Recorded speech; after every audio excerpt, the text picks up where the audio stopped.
Bulletin में आपका स्वागत है। पेश है आज के समाचार।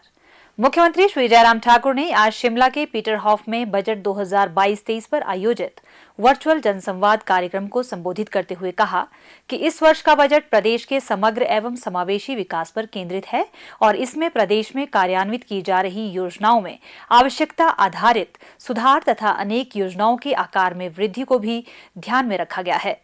मुख्यमंत्री ने कहा कि वर्तमान प्रदेश सरकार का सबसे पहला निर्णय वृद्धजनों के कल्याण तथा अन्य निर्णय निराश्रित पशुओं को उचित आश्रय सुनिश्चित करवाने पर लक्षित था। उन्होंने कहा कि गौ अभ्यारण्यों तथा गौ सदनों में प्रत्येक पशु के लिए 500 रुपये प्रति माह प्रदान किए जा रहे थे, जिसे वर्ष 2022-23 के बजट में बढ़ाकर 700 रुपये प्रति माह प्रति पशु किया गया है। श्री जयराम ठाकुर ने कहा कि वर्तमान प्रदेश सरकार का 2 वर्षों से अधिक का कार्यकाल कोरोना महामारी से प्रभावित रहा है। सभी चुनौतियों के बावजूद प्रदेश ने राज्य के लोगों तथा केंद्र सरकार के सक्रिय सहयोग और समर्थन से इस महामारी से निपटने में सफलता प्राप्त की है। मुख्यमंत्री ने कहा, शायद संभवतः पहली बार ये हिमाचल के इतिहास में ये हो रहा है कि बजट प्रस्तुत होने के पश्चात सीधा लोगों के बीच में अपनी बात कहने का अवसर इस प्रकार से प्रस्तुत हुआ। सबसे पहले तो मैं आप सभी का आभार व्यक्त करता हूं कि आप सबके आशीर्वाद से हिमाचल प्रदेश में भारतीय जनता पार्टी की सरकार का ये 5वां वर्ष बजट जो है वो प्रस्तुत करने का सौभाग्य मुझे प्राप्त हुआ।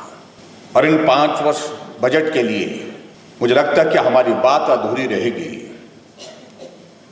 कि जिस प्रकार से हमको केंद्र से आदरणीय प्रधानमंत्री नरेंद्र भाई मोदी जी का आशीर्वाद प्राप्त हुआ, उसको हम कभी भूल नहीं सकते। छोटा प्रदेश लेकिन समस्या बड़ी थी। जहां मदद के लिए बोला वहां मदद। जिस विकास कार्य को गति देने के लिए हमको कठिनाई आ रही थी, सहयोग मांगा, सहयोग मिला। और इसलिए आज के इस कार्यक्रम के माध्यम से मैं हिमाचल प्रदेश के सभी जनता की ओर से, देवभूमि हिमाचल प्रदेश की समस्त जनता की ओर से आदरणीय प्रधानमंत्री का अभिनंदन करता हूं, उनका आभार व्यक्त करता हूं। मित्रों, ये 5 बजट हमारी बहुत अलग परिस्थितियों के दौर में से रहे हैं। अगर हिमाचल प्रदेश में 27 दिसंबर 2017 को जो भारतीय जनता पार्टी की सरकार बनी थी, हमने कभी कल्पना नहीं की थी इस प्रकार के ऐसी कठिनाई का दौर भी हमारे सामने इस दौर में आएगा। शुरू का वक्त अच्छा गुजरा। हमने हिमाचल प्रदेश के सभी विधानसभा में जाकर के लोगों के साथ संवाद स्थापित करने की कोशिश की। हमने लोगों के बीच में जाकर के उनकी समस्याओं को जानने की कोशिश की। लोगों के बीच में उन समस्याओं के समाधान क्या हो सकते हैं उसको समझने की कोशिश की, क्योंकि मैं पहली बार इस दायित्व पर हिमाचल प्रदेश में काम कर रहा हूं। स्वाभाविक रूप से मेरे लिए ये बहुत आवश्यक था कि मैं हिमाचल प्रदेश के लोगों के बीच में भी जाकर के लोगों की समस्याओं को सुनूं और उनके समाधान के लिए काम कर सकूं। और इसलिए इस बात को आप लोगों ने देखा भी होगा, 1 साल के कार्यकाल में लगभग हिमाचल प्रदेश के 68 के 88 विधानसभा क्षेत्र का हमने दौरा किया। हम समझ सकें, हम जान सकें और उन समस्याओं का समाधान क्या हो सकता है, उस दिशा में आगे बढ़ सके। और स्वाभाविक रूप से जहां लोगों की समस्याओं को समझने के पश्चात हमने नए इनिशिएटिव की शुरुआत की, नए काम की शुरुआत की। उसमें एक चीज को हमने हमेशा मूल मंत्र के रूप में स्वीकार किया कि सबसे पहले ज्यादा जरूरत उस व्यक्ति के लिए मदद करने की आवश्यकता है, जरूरत उस व्यक्ति तक पहुंचने के लिए है जो गरीब है। और इसलिए हमने पहले दिन से अपने भाव व्यक्त किए, जो गरीब है हम उसके करीब हैं। कोविड की परिस्थिति के कारण प्रदेश की इकोनॉमी बहुत बड़े स्तर पर प्रभावित हुई। अब की बार जो हमने बजट प्रस्तुत किया है, मुझे इस बात को लेकर के प्रसन्नता है कि उसमें उम्मीदों वाला बजट है। 51,365 करोड़ रुपए का हमने बजट प्रस्तुत किया है।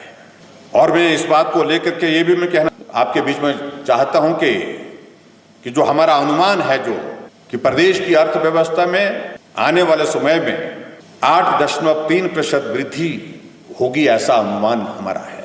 हमारा ये बजट केंद्रित है, अगर केंद्रित है तो गरीब आदमी के लिए केंद्रित है। बहुत सारे वर्गों के लिए अलग अलग राहत जो दे सकते थे, उसके लिए हमने प्रयत्न किए, लेकिन हमारा मेन फोकस इस बजट का रहा है वो गरीब आदमी की मदद करने के लिए। जहां गरीब हैं वहां हम हैं। जो जरूरतमंद ऐसा वर्ग है जिसको मदद की जरूरत है, उसको मदद करने की हमने कोशिश की है। और मुझे पूरा भरोसा है, पूरा विश्वास है, इस बजट के माध्यम से जो भी नए इनिशिएटिव्स हमने शुरू किए हैं, जो नए बजट में जो प्रावधान किए हैं, उसका लाभ हिमाचल प्रदेश की जनता तक पहुंचाने में आप सबका एक बहुत महत्वपूर्ण योगदान रहेगा। और आप सबका समर्थन, आप सबका सहयोग जिस प्रकार से हमको पिछले लंबे समय से, पिछले 5 वर्षों से मिला है, उसके लिए मैं आपका हृदय से आभार व्यक्त करता हूं। और इस क्रम को हम आगे भी, आने वाले समय में भी हमको बनाए रखेंगे। गरीब आदमी के लिए मदद का रास्ता हमेशा के लिए बना रहे, उसके लिए आवश्यकता है हम आप सबका सहयोग लेकर के, आप सबका आशीर्वाद लेकर के, आप सबका समर्थन और सहयोग लेकर के इस काम को और तेजी के साथ आगे बढ़ाते रहें, ऐसा मुझे पूरा विश्वास है। आज के इस कार्यक्रम में आप सब बड़ी संख्या में जुड़े, आप सबका आभार व्यक्त करता हूं। और मैं आप सबसे यही निवेदन करना चाहता हूं, जो बजट की जो हमारी हाईलाइट्स हैं, जो मेन जो बिंदु हैं, प्रमुख बिंदु हैं, उनको आम जन तक पहुंचाने के लिए आप सब भी बहुत महत्वपूर्ण भूमिका निभा सकते हैं। आप सब के लिए ये बजट समर्पित है और भी बेहतर चीजें जो करने की आने वाले समय में होंगी, वो भी हम करते रहेंगे। मुख्यमंत्री ने कहा कि पिछली प्रदेश सरकार के कार्यकाल के दौरान 28,000 करोड़ रुपए से अधिक का ऋण लिया गया। महामारी के बावजूद वर्तमान प्रदेश सरकार द्वारा लिया गया ऋण पिछली सरकार की तुलना में काफी कम है। श्री जयराम ठाकुर ने कहा कि इस बार के बजट में वृद्धावस्था पेंशन की आयु सीमा को कम करते हुए सभी के लिए बिना किसी आय सीमा के 60 वर्ष करने की घोषणा की है।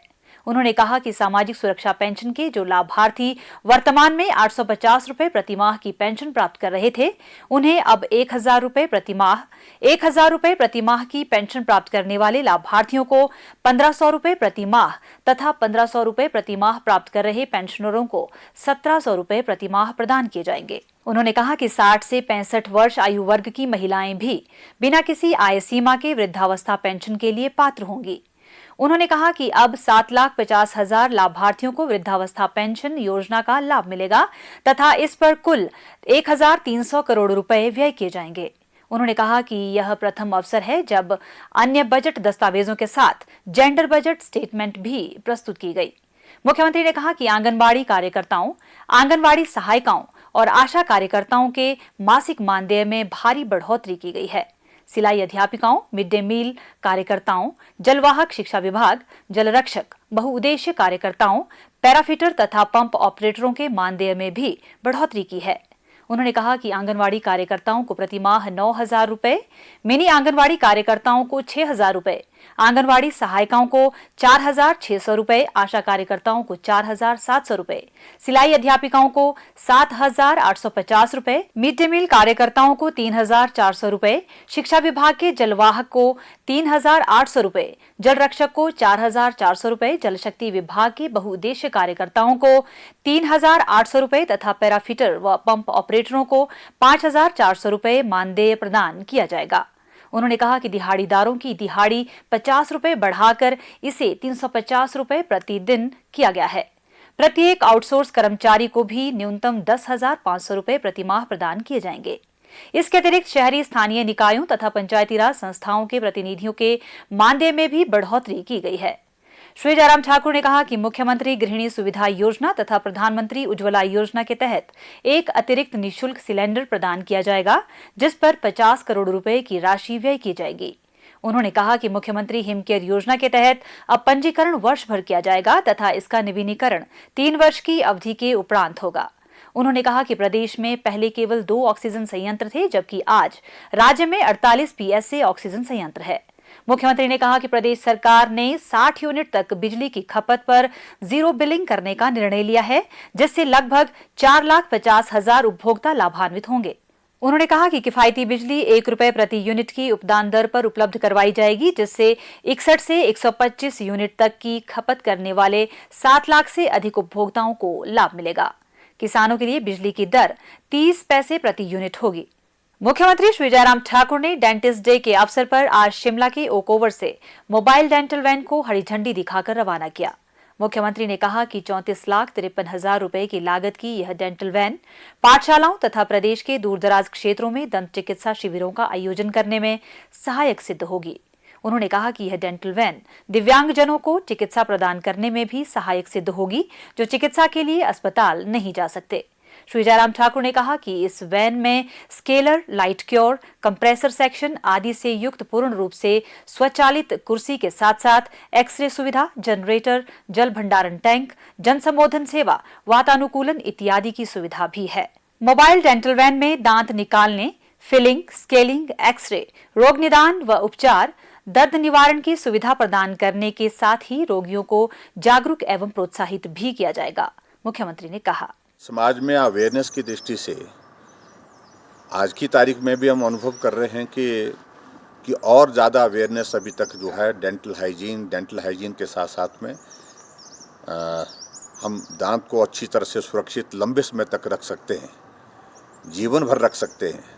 उसके लिए एक अवेयरनेस की दृष्टि से भी इसमें बहुत बड़ी एक मदद मिलेगी और उसके साथ साथ में जो ट्रीटमेंट जो इग्नोर होता है ग्रामीण क्षेत्रों में, खासतौर से दांत की दर्द को बहुत गंभीरता से लोग नहीं लेते हैं और बाद में या तो दांत निकालना पड़ता है और कई बार ऐसी स्थिति होती है कि वो दांत की बीमारी और तरह ज़्यादा खतरनाक हो जाती है।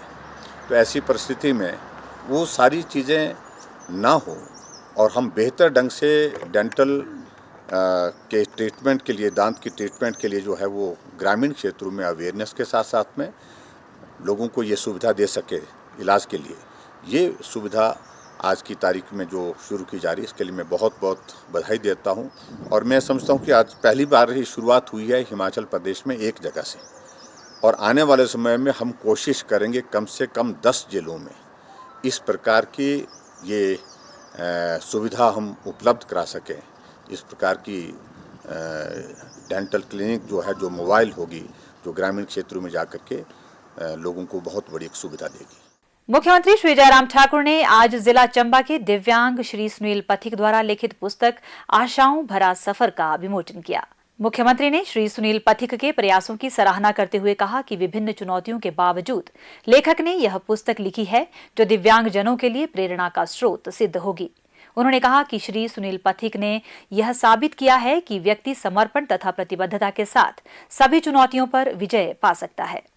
हिमाचल बुलेटिन देखने के लिए सब्सक्राइब करें YouTube channel IPR Himachal, follow करें ट्विटर @DPRHP, लाइक करें Facebook page information and public relations department Himachal Pradesh, visit करें वेबसाइट www.himalpr.gov.in। इस अंक में इतना ही, कल फिर होगी मुलाकात। दीजिए इजाजत, नमस्कार।